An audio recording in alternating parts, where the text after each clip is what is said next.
Hello there, let's talk about the content management system in the game. In order to show you that, I have loaded a little setup that I had done for another video, which contains, as you can see, a minimalist dungeon with a few walls and columns, a few characters and a few monsters. Not that much interesting, but it will be perfect to show you how to manage your content. Also, I have connected a client. You can see here that I'm not alone on my map. I am on the server and my player is named John here, and you can see that a client is connected whose name is Bob and who will be playing on this second window here. So the content is available obviously in the content window. That window is organized in several different sections, one section for each sort of object available in the game, players, character, objects and procedural objects. So let's start with the players section. You can see that it contains a list button that will hide or show the list. It contains one row for every connected player. All players are displayed in their own color here, and for all other players I get a button that will allow me to go to that player. For example, here, if I go for, I'm going to hide the other list for the moment, and I'm going far away from Bob here. You can see Bob, and I'm going in an entirely different place. Bob is quite away, I'm looking away, and so on and so on. And if I want to meet Bob, then I just click go to, and boom, I'm back near Bob. Okay. The next sections are absolutely identical, except that they contain different objects, but as this video is not dedicated to what a character or an object or a procedural object is, they will all get their own video in their own time. I will only show you how the character section is working, and the two others will be exactly the same.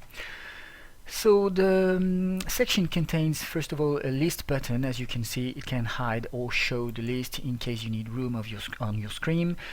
It also contains a filter button and field that allows you to filter anything that you want to select. For example, if I want the wizard here, I'm going to what's that? Oh yeah, sorry, I'm going back to French keyboard because I need my letters. So I type for example AMG for magician, and boom, I get my magicians. If I want my, let's say, worm here, then I type W, and it should be enough. Oh no, I've got a wraith also, so let's try WO, and boom, I got my worm. And if I type nothing, that I get the whole list here. Next, there is an add button that, again, I'm not going to describe in detail, but let's just say that if I click this button, you can see that an object here is just appearing. Well, a character actually. Why doesn't it go in the right direction? Oh yes, because I'm now in French. Let's go back to English. Okay. So I'm not going to describe, of course, how the character is working. This will be the object for another video. So let us know right now that we can add anything by clicking on the add button.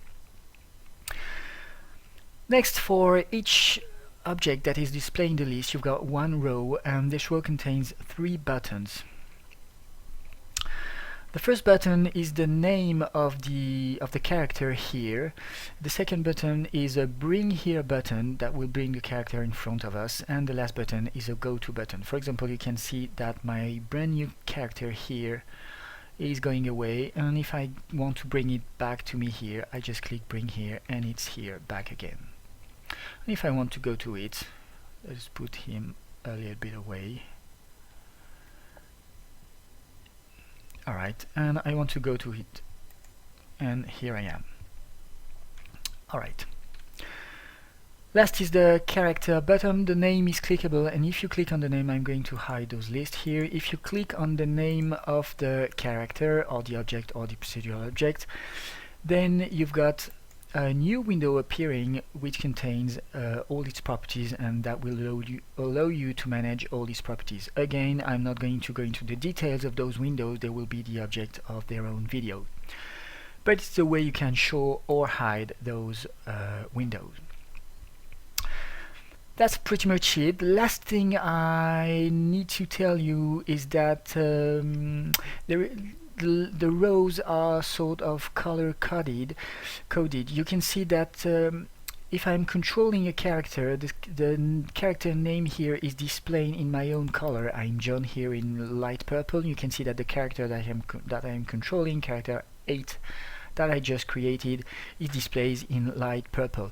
At the same time, it will be grayed for any other player. Okay, so if you are another player, you're not controlling the character here, you can still go to it if you need so, but you cannot control it, you cannot move it, you cannot bring it here, you cannot modify it in any way. Let's Bob have taking control over the wizard here. You can see that now the wizard is displayed in Bob's color, and at the same time it has been grayed on the what's his name, John's list here. So whenever you have a look at that list, you can see in one glance what character you are controlling, what character are controlled by other players, and what character or monsters or anything are available to be controlled. Alright, I think this is it. Thank you guys, and see you in the next video.